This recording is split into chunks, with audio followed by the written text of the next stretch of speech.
Johnny Cleveland podcast, all things Cleveland sports, with your host, John Suchan.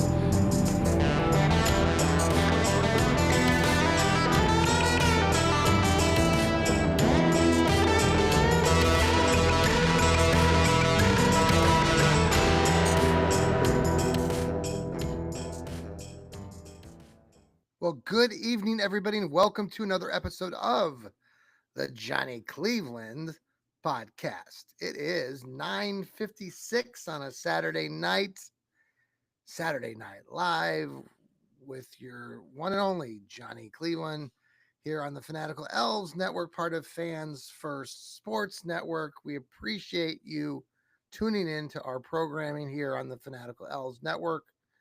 We've got a big Browns game tomorrow against the Baltimore Ratbirds. Have a lot to say about that. It's been over a week and a half since I've had my show.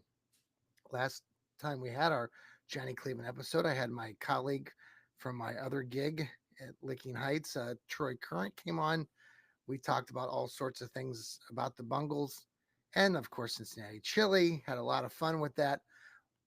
We will later this week on Wednesday, I believe.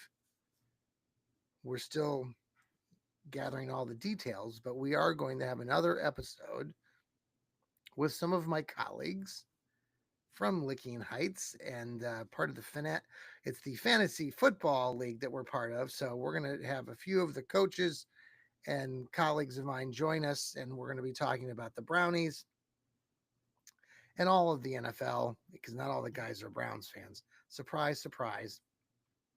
But we'll have a lot of fun with that. So that'll be coming up Wednesday evening this week at about 9 o'clock. And excited about that.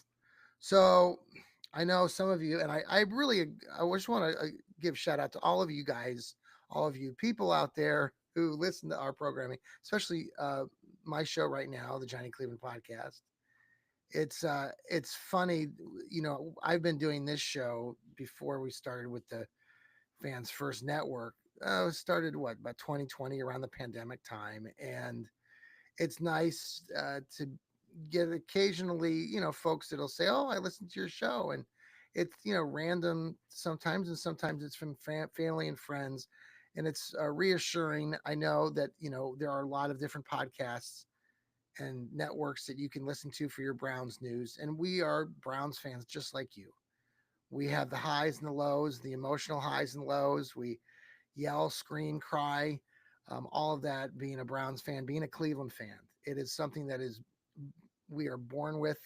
We bleed orange and brown, and it's nice to just get feedback from a lot of you who have listened to us, listened to me over the years, and I will continue to do this. I continue to enjoy it immensely. It's still trying to strike a gold, ESPN or Fox News, but not Fox News, Fox Sports.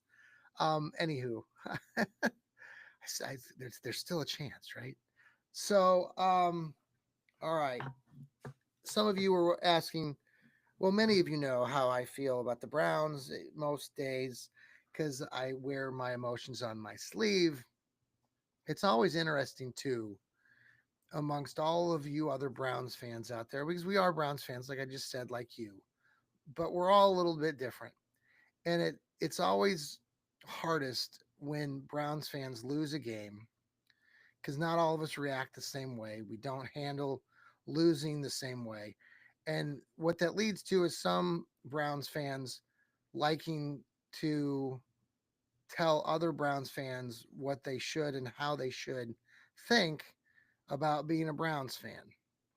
And while I think all of that is good and it has good intentions in mind, there are a variety of feelings on this topic because we're all a little bit different. And it kind of goes to the whole spiel of where we are right now in a lot of ways. And none of you that are listening right now, none of you that are watching right now are going to exactly feel and react the same way that I'm reacting or feeling. Not getting into a big counseling lesson here, but I think, after a hard loss like that the Browns had against the Bungles, it was devastating. It was heartbreaking. Some Browns fans like to take it upon themselves to try to tell the rest of Browns Nation how they should think. And if they don't feel that way, how they feel, then there's a bigger divide than needs to be. Many of you might be listening or watching this show. Maybe you're in my age bracket. I've been watching this Browns team since the mid to late 70s, Heartbreak City, but we've also had some wonderful moments as Browns fans. I don't think anybody in our age group should have um, the the ability to say to somebody else in the same age bracket, or even a fan that's been a fan for fewer years, to tell them exactly how they should react. Um, just because fans who are Browns fans show some disappointment and anger and spite after Browns lose does not mean they are any less of a Browns fan. Now, with that being said,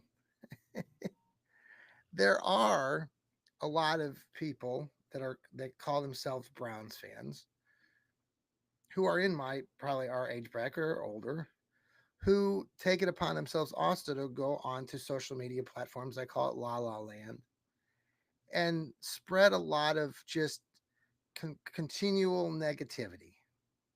Now, I'm not going to tell you this. I've said that for you guys should just knock it off or go root for another team, but then I'm going down that rabbit hole of what I just talking about. We're all welcome to be Browns fans, like it or don't like it.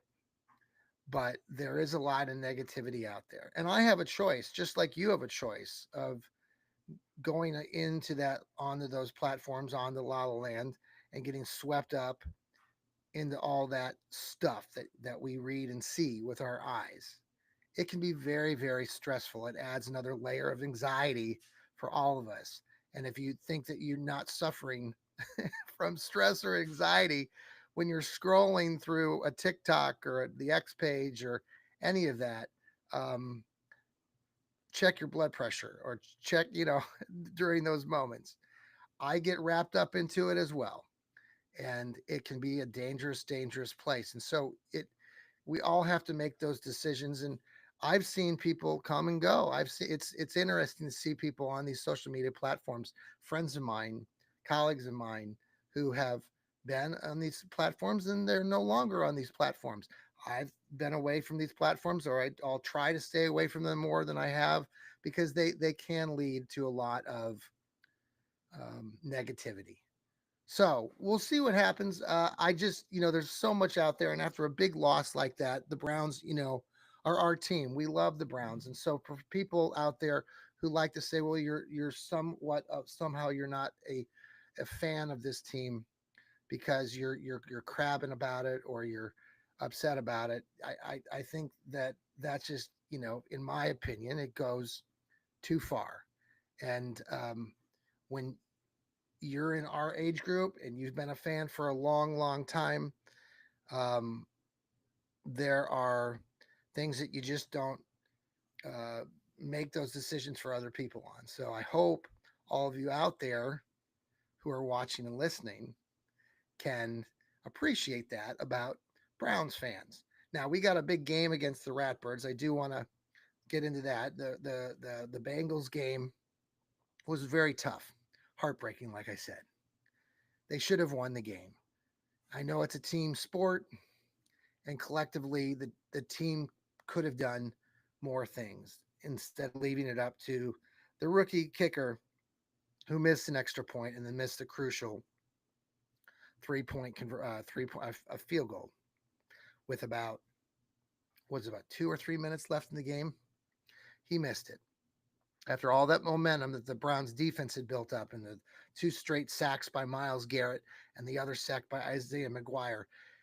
The stadium was rocking. If you were in that stadium like I was with my wife, that we were watching that game toward the end, it was incredibly exciting. It was a brief moment of pandemonium, like, okay, we're gonna do this, and then it was a crushing blow when the kid missed the 3-pointer, the field goal. So, um, you know, I was pissed off. Everybody knew that. Anybody that communicated with me uh, knew that I was pissed off. And we all, like I said, handled that differently. But after, a week, we Browns fans are resilient. And that's something I think all Browns fans can agree to most of the time. And then we're sort of back at it. We're ready to go tackle the Baltimore Ratbirds. And many of us who are in my age bracket, again, understand. And we probably have more invested in this game tomorrow than most. It's been a little disheartening to hear the players currently for the team and the coaches for the team sort of downplaying the magnitude of what's going to happen tomorrow and what it's going to feel like and look like. And I kind of like feel that that's kind of probably the reality of it. They're not probably pulling our leg. I don't think that they're invested emotionally into this game. For the reasons that I'm going to talk about here in a second.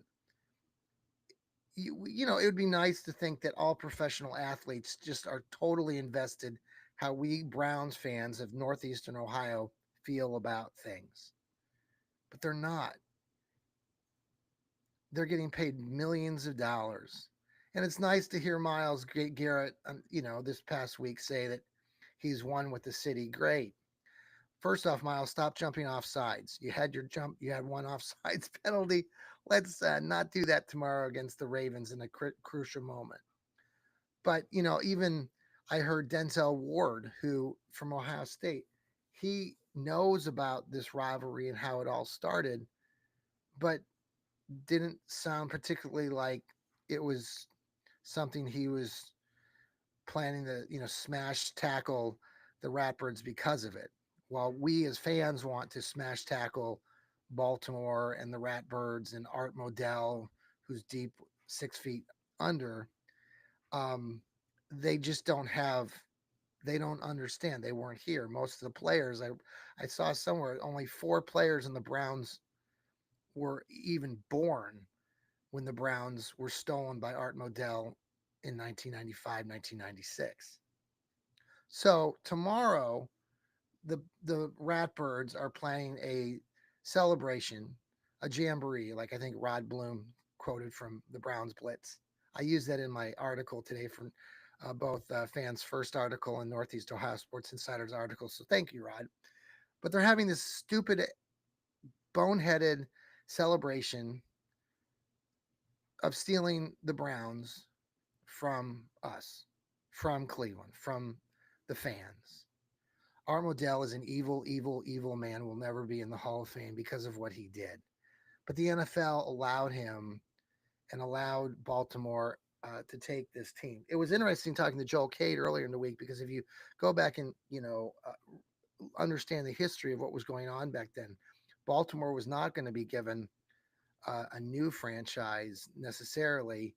They were looking at other locations, but it was Art Modell who made the decision to leave because he was so pissed off with the city of Cleveland and Jacobs Field and all of that crap that he made the decision to take the team to Baltimore in 95, 96. So they're going to have this damn celebration tomorrow. Pre-game, halftime. It's cringy. To think that players, like Ozzie Newsome, who I grew up idolizing, and you probably grew up idolizing, one of the greatest tight ends of all time, Ozzie. Ozzie became the general manager of the Baltimore Ratbirds back then when they became a new team. So all of that is going to happen tomorrow before our eyes. We're going to see all of this spectacle about how the Ratbirds have had so much success in the last 30 years. Now, adding to this are idiots like Chris Canty, who's a freaking a-hole, talking about tap dancing on Cleveland and Baltimore doing it better once they got out of Cleveland. This guy helps, or he's part of this unsportsmanlike programming. I have been pleading with all of you at Browns fans, stop watching that crap. Don't give your time and energy to unsportsmanlike that programming. Hopefully they'll cancel it soon. Chris Canty is an idiot, and he deserves nothing but your your ill words of anger toward him because he's just an idiot. For him to prance and talk about Cleveland the way he did, shame on him for saying that. He doesn't care. He's trying to piss off a fan base. Well, you did it. Anywho, that's what we're walking into. All of the pomp and the circumstance, all of the greed, all of the we're better than you. We became the Super Bowl team after we left Cleveland. That's what they're going to be celebrating tomorrow. I hope that this team, this Browns team, even though I don't know how, I don't believe that they've really invested, like I said, a lot emotionally into this. I mean, they're invested emotionally, but they're not thinking about the 30 years that we're talking about. It I hope that this Browns defense comes to play. I discussed this in my article that the Browns have had some modest success against the Ratbirds over the last 5 seasons under Stefanski. They're 4 wins and 4 losses. Last year they won 29-24 in their home game in October. Cedric Tillman caught a late touchdown pass by Winston. Great stuff. The year before, we were trailing in that game, and people like Greg Newsome, our cornerback, got a deflected pass, took it back for a pick six, and the Browns defense helped get that team a win in Baltimore, 33-31, I believe. So it's not like the Ratbirds are invincible. Now, the Ratbirds were expected to win last Sunday night or Monday night when they played Josh Allen in Denver, or not Denver, in Buffalo. The Ratbirds were ahead by 15 or 16 points in the fourth quarter, and then Josh Allen and Buffalo woke up and won the game dramatically in the late stages. So there's also been this discussion of it. Well, the Browns just scored 16 points while the Ratbirds scored 42 points. I don't care. I don't care that the Ratbirds are going to be pissed off. Don't you think the Browns are going to be pissed off as well after losing to the Cincinnati Bengals, who they only gave 7 yards to in the second half? You don't think that the Browns defense is a little pissed off about that loss? The Browns offense and Joe Flacco could have done more too. Joe Flacco threw 45 passes. Is he going to throw 45 passes in this one? Well, that will depend on what happens with the Browns run game. Before I get into that, let's pause for a quick commercial break. This is the Johnny Cleveland podcast. We'll be right back. Hey, and thanks for returning to the Johnny Cleveland podcast, part of the Fanatical Elves Network and Fans First. Thanks also to Hemisphere Coffee Roasters. They shake the hand of the farmer. You can check out that link to Hemisphere on our X page. You click on it, you buy some coffee, you support our podcasting platform. Thank you very much. Okay, so the Browns learned this week, well, they signed late last week Quinshon Judkins, the second round pick out of Ohio State, who had been in some off the field issues that were cleared up. The Browns signed him late last week, and he practiced with the team a few times this week. And it was announced today that he will be playing in the game tomorrow. He is anticipated to be the eventual bell cow and carry the load for the Browns over the course of the season. Not sure what we're going to see tomorrow and how that's going to look between him, Dylan Sampson, and Jerome Ford. Jerome Ford, get traded, please. Jerome Ford, release, please. Okay, so Quinshon Judkins coming back. We haven't seen him play, and we're excited. We're Browns fans, I think, will be even more excited once we see him on the field and we see him go for a good chunk of yardage. No, it's not Nick Chubb, but it's going to be potentially the next guy that can carry this run game. And that could potentially be some really good stuff. By the way, thanks for commenting here on the Fanatical Elves network here and our show here, the Johnny Cleveland podcast. If you are watching us live here on the X, on Facebook, or on YouTube, please comment and I'll try to get to your comments or your questions as I can. So back to the run game here. I expect Quinshon Judkins will get, I'm thinking maybe 8 to 10 carries. Dylan Sampson last week, man, had, I believe it was 12 carries for 29 yards, but he also had 8 receptions for 64 yards. The kid was fantastic in his first game coming from Tennessee. By the way, Tennessee, what, oh man, I feel bad. These field goal kickers, they can't make their kicks. Tennessee would have beaten Georgia earlier today on Saturday college football, but their kicker missed a field goal, and then Georgia wins it in overtime. So anyway, back to Dylan Sampson from Tennessee. They could have used a little bit more Dylan Sampson at Tennessee today. Just outstanding, very good player, and reminds you if potentially that if that 1-2 punch that we got accustomed to for a few years between Nick Chubb and Kareem Hunt. We're dreaming right now because we don't know if it can actually happen, but is it really a dream? Could it be reality? And I think it could.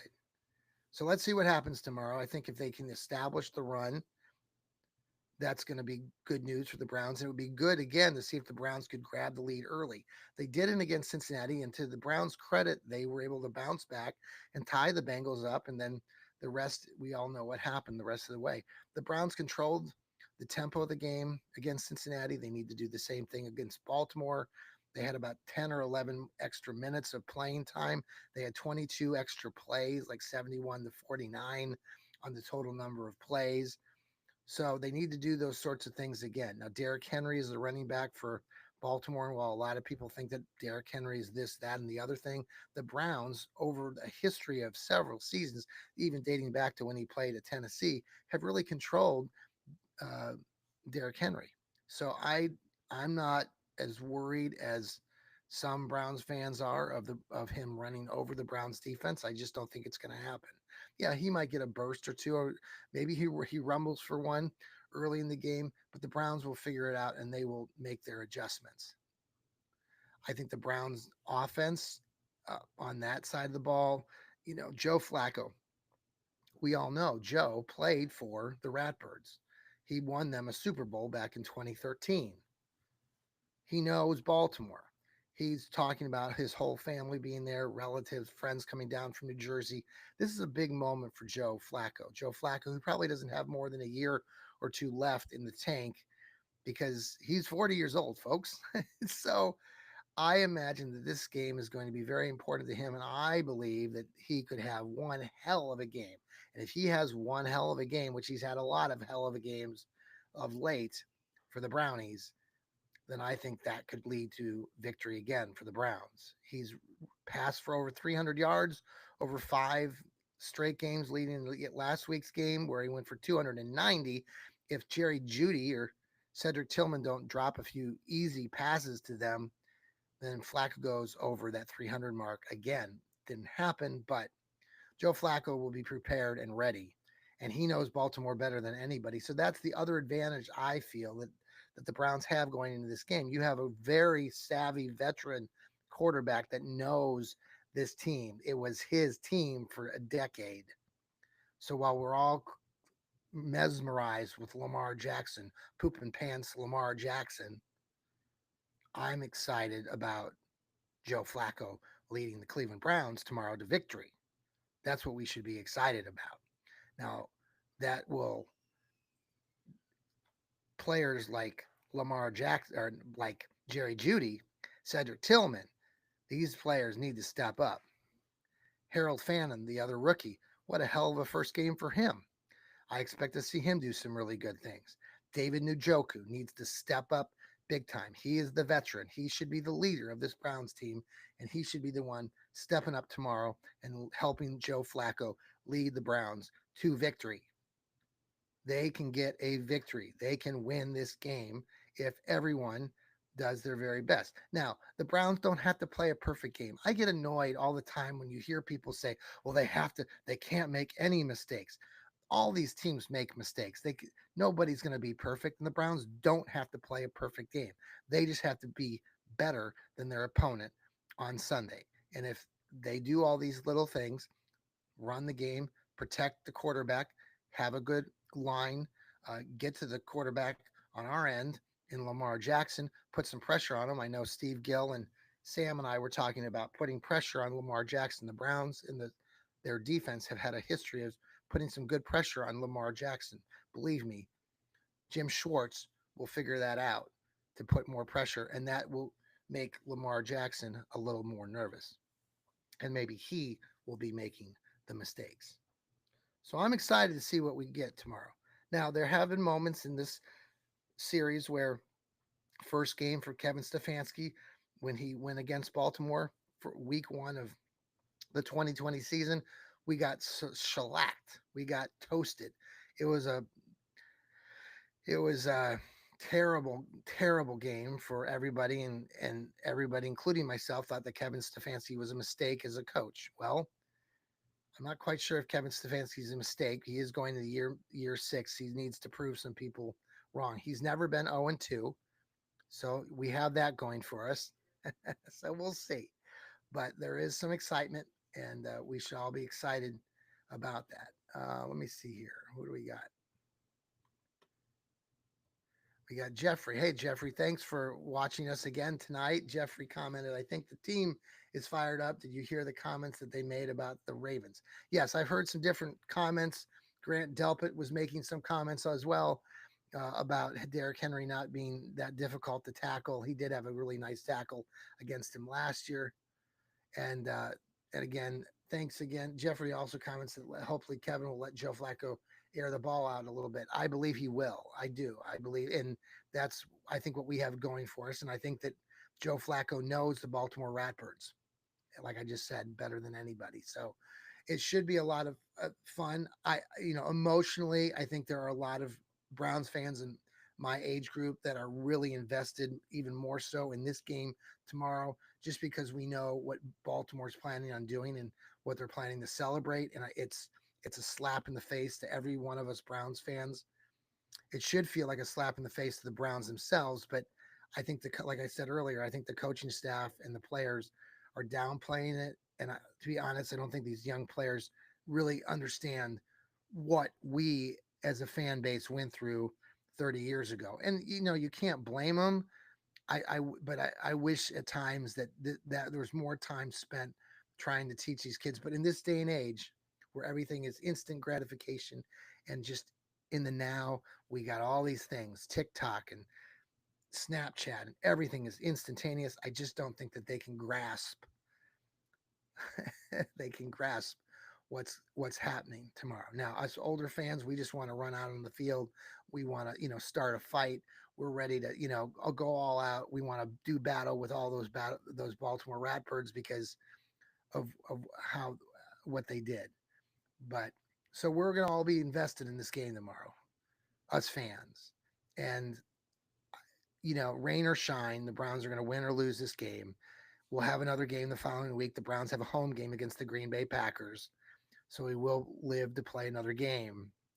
But it would be sweet, sweet, sweet karma. I think Steve Gill described that in his article today, who does his Dog Pound South podcast, that this would be good karma for the Browns over the Ratbirds.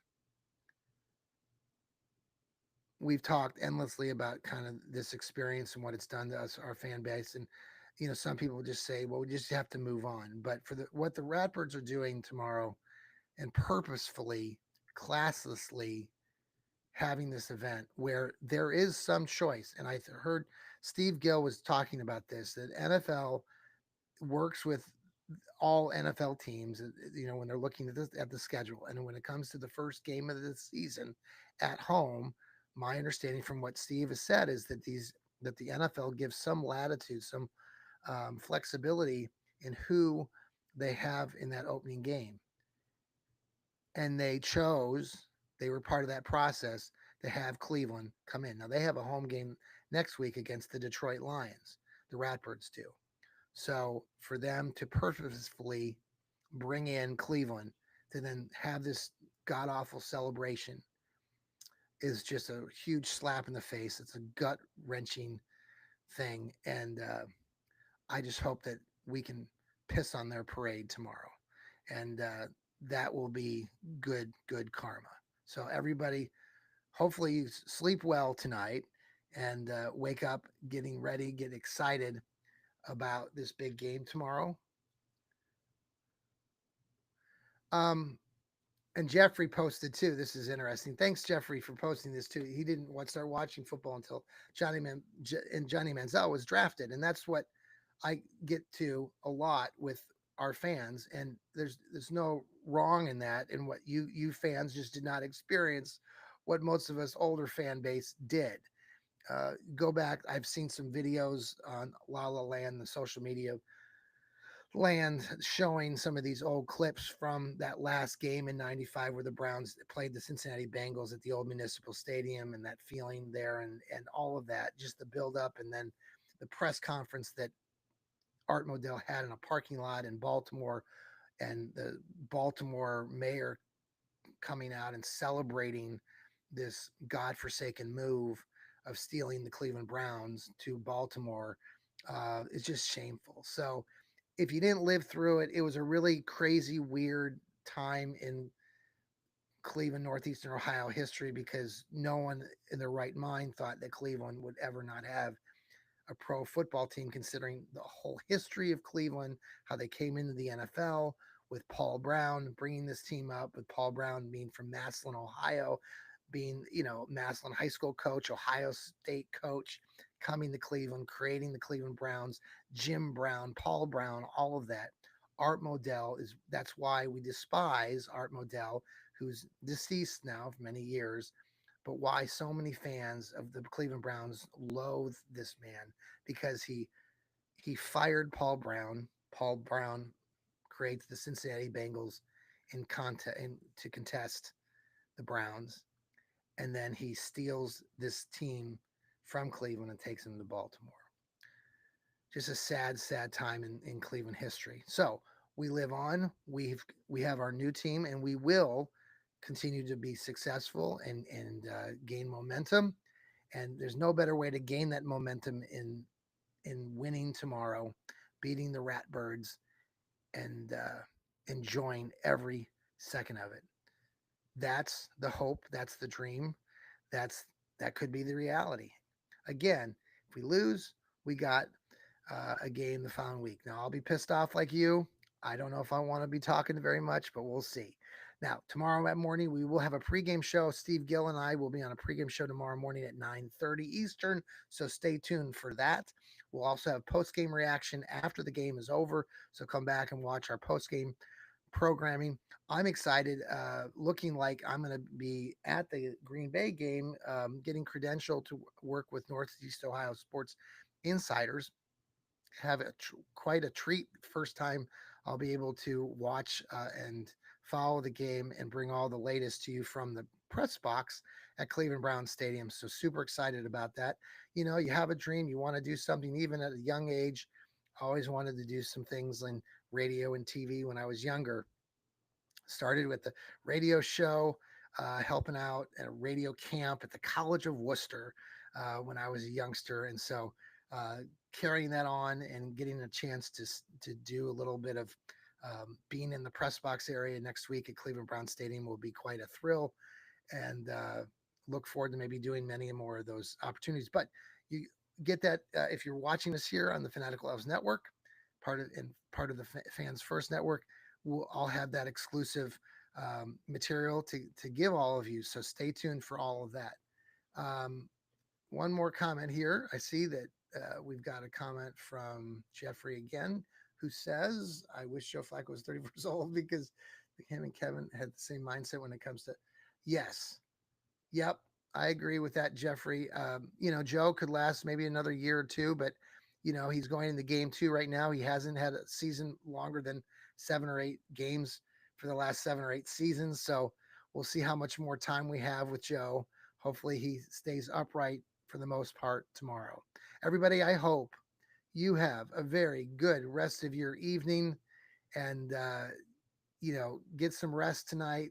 Get out there and be ready. Be ready to cheer on our Cleveland Browns tomorrow as they bring home a victory, and we have a victory Monday to celebrate. But until then, like I said, have a great night and keep smiling, everybody. Go Browns!